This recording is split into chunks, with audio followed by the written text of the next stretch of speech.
Hello. Rajput वंश के अगले वंश में जो हम देखते हैं तो पाते हैं कि उसमें गुजरात का चालुक्य वंश मिलता है। तो आज जो हमारा अध्ययन होगा वो गुजरात का चालुक्य वंश है, जिसके बारे में हम आज अध्ययन करेंगे। और गुजरात के चालुक्य वंश को सोलंकी वंश भी बोला जाता है। तो चालुक्य वंश या सोलंकी वंश जो कि गुजरात क्षेत्र के रहे हैं, आज हम इस वंश के बारे में करेंगे।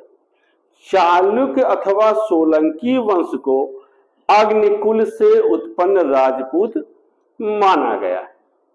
गुजरात के वारनगर क्षेत्र में इस वंश की उत्पत्ति ब्रह्मा के कमंडल से बताई गई। इनके द्वारा गुजरात में 10वीं शताब्दी के अंत से 13वीं शताब्दी के प्रारंभ तक शासन किया जाता है और चालुक्यों की राजधानी अन्हिलवाड़ा बताई गई है। अन्हिलवाड़ा जो कि गुजरात क्षेत्र का एक स्थान है, वो इनकी राजधानी बताई गई। चालुक्य वंश के शासक जैन धर्म के पोषक या संरक्षक माने गए। इनके बारे में जानने का हमारे पास ऐतिहासिक साधन है। उसके अनुसार गुजरात के चालुक्य वंश का इतिहास हमें मुख्य रूप से जैन लेखकों के ग्रंथ से मिलता है और जैन धर्म के या जैन लेखक भी चालुक्य शासकों की राज्यसभा में निवास करते थे।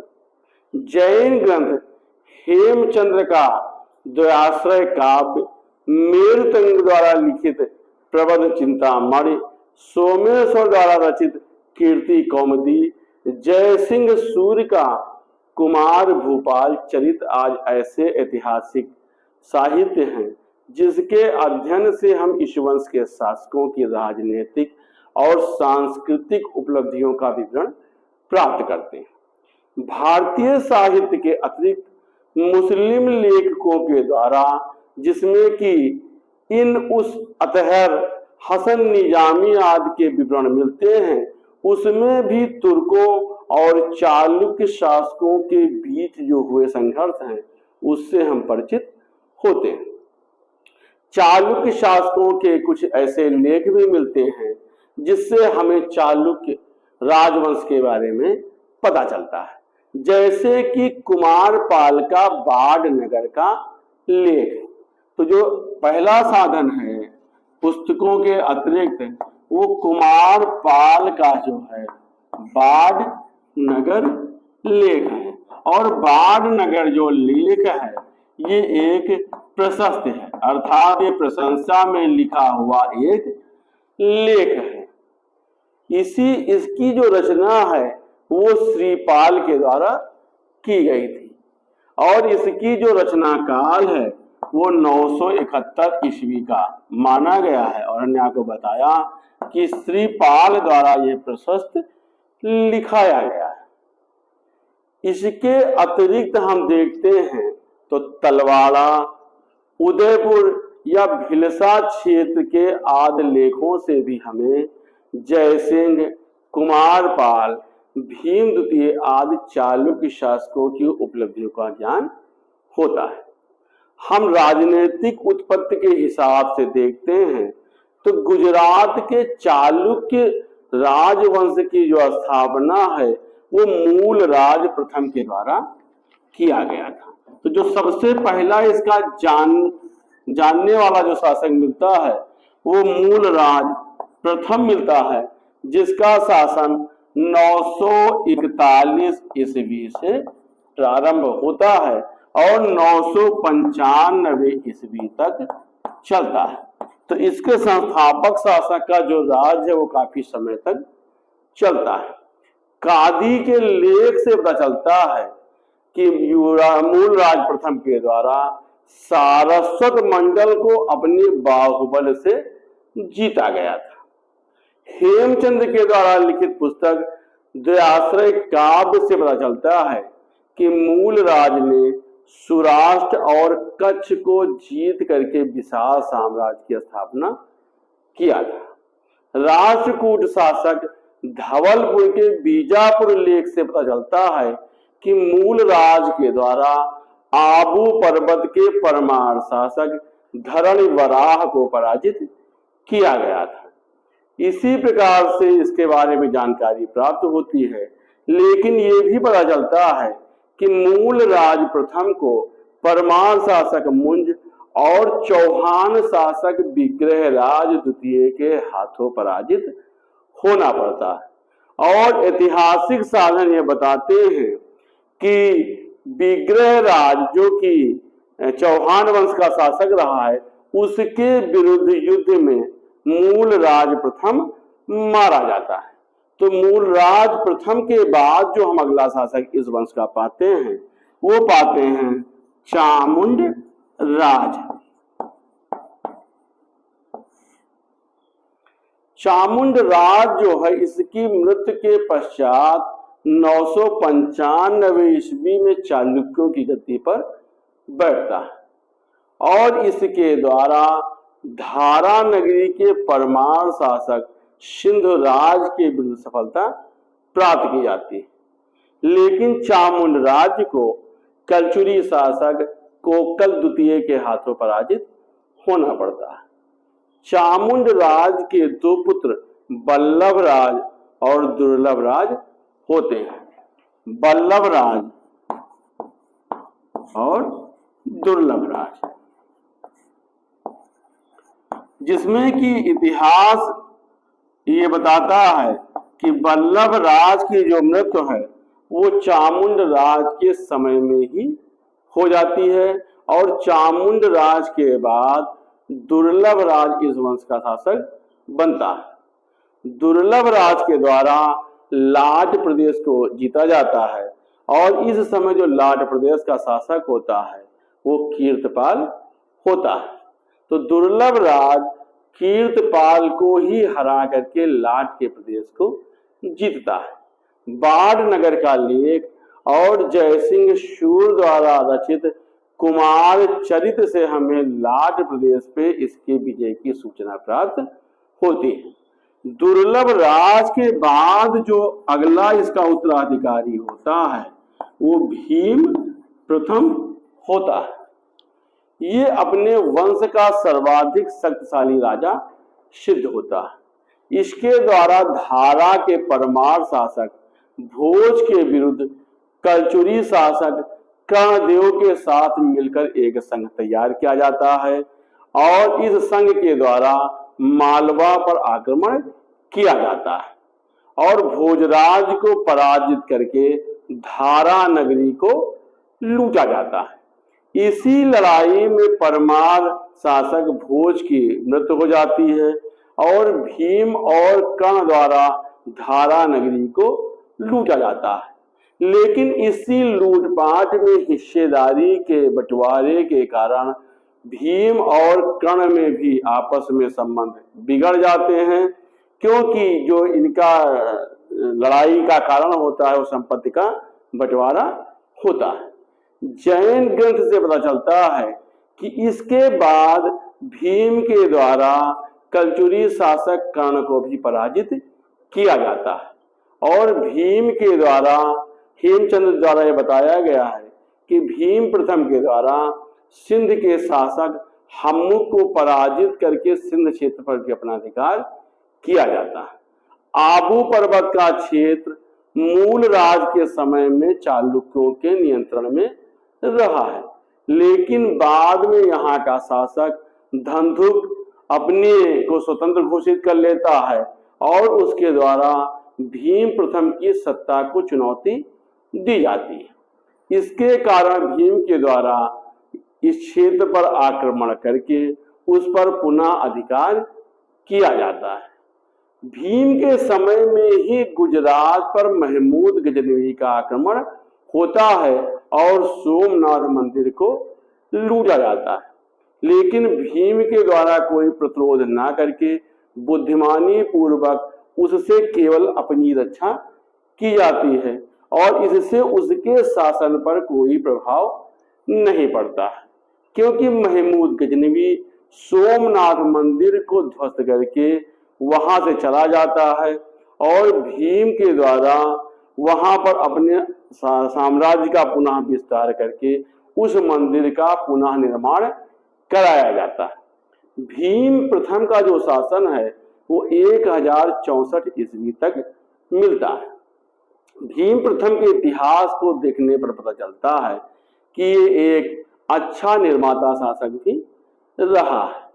पतन में इसके द्वारा भीमेश्वर देव मंदिर का निर्माण और भट्टारिका में मंदिरों का निर्माण कराया जाता है। इसके शासक विमल के द्वारा आबू पर्वत पर दिलवाड़ा का जो प्रसिद्ध मंदिर है वो बनवाया जाता है, अर्थात भीम प्रथम के समय में ही दिलवाड़ा का मंदिर बनवाया गया।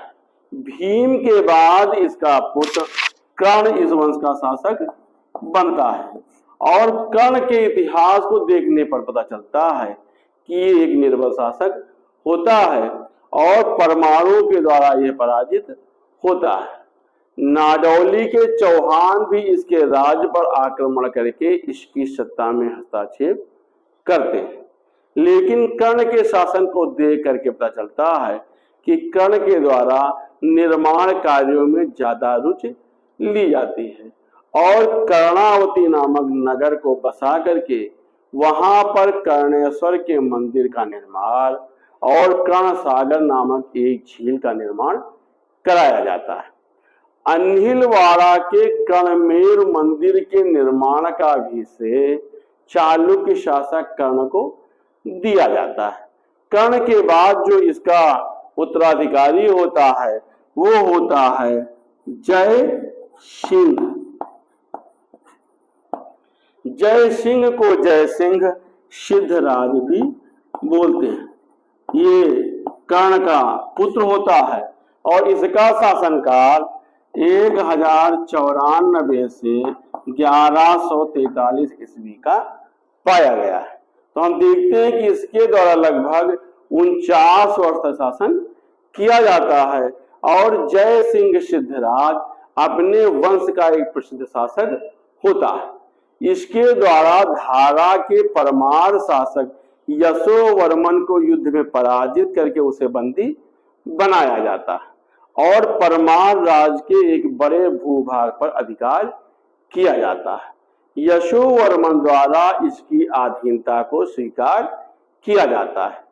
उज्जैन का लेख ये बताता है कि जय सिंह सिद्धराज ने अपनी ओर से महादेव नामक एक ब्राह्मण को मालवा का शासक बनाया। जय सिंह सिद्धराज के द्वारा अपने समय में यह समकालीन शाकंभरी चौहान और बुंदेलखंड के चंदेल शासकों के विरुद्ध युद्ध किया जाता है और सफलता प्राप्त किया जाता है। चौहान शासक अर्णोराज को पहले वो युद्ध में पराजित करता है, लेकिन बाद में उसके साथ अपनी पुत्री का विवाह करके मित्रता को स्वीकार करता है। जैन ग्रंथ ये बताते हैं कि इसके द्वारा चंदेल शासक मदन वर्मा को पराजित किया जाता है। जय सिंह सिद्धराज के द्वारा सिंध क्षेत्र को जीता जाता है। तो इस प्रकार से हम देखते हैं कि जय सिंह सिद्धराज एक शक्तिशाली विजेता शासक होता है। इसके अतिरिक्त हम देखते हैं तो जय सिंह सिद्धराज विद्या का एक संरक्षक भी माना गया है। धार्मिक हिसाब से यह शैव धर्म का अनुयायी होता है, लेकिन अपने दरबार में जैन विद्वान हेमचंद को संरक्षण प्रदान करता है। जय सिंह सिद्धराज के द्वारा आबू पर्वत पर एक मंडप का निर्माण कराया जाता है।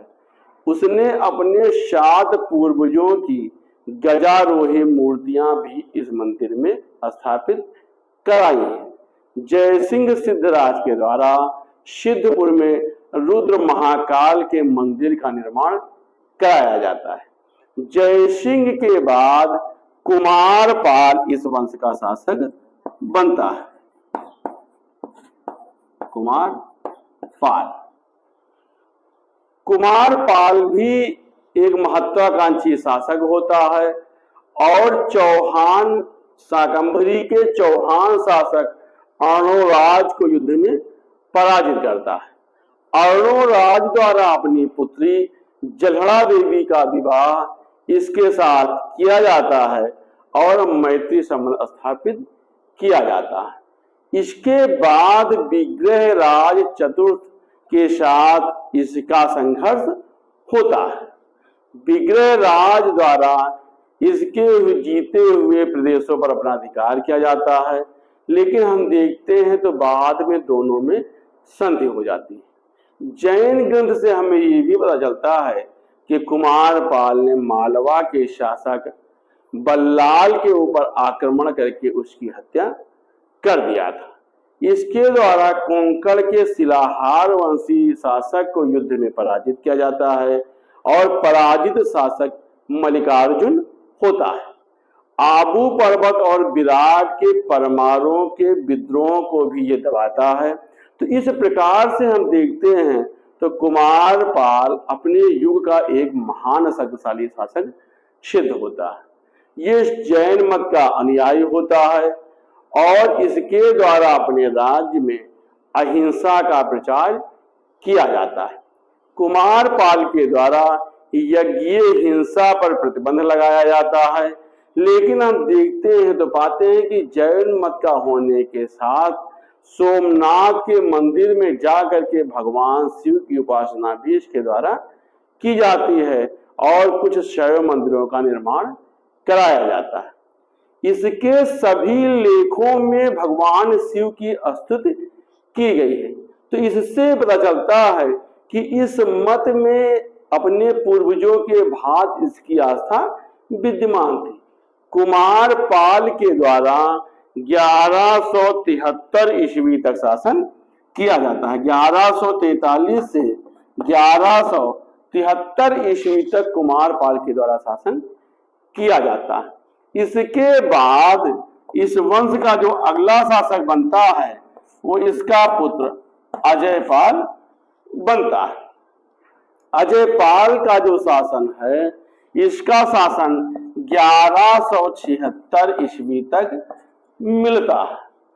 अजयपाल के द्वारा शैव धर्म के ऊपर अत्याचार किया जाता है और साधुओं की हत्या कराई जाती है। इसके द्वारा जैन मंदिरों का भी ध्वस्तीकरण कराया जाता है। इसके इतिहास के बारे में जानने पर प्राप्त होता है कि किसी नौकर के द्वारा छुरा भोंक करके इसकी हत्या कर दी जाती है। अजयपाल के पश्चात भीम द्वितीय इस वंश का शासक बनता है। भीम देव द्वितीय।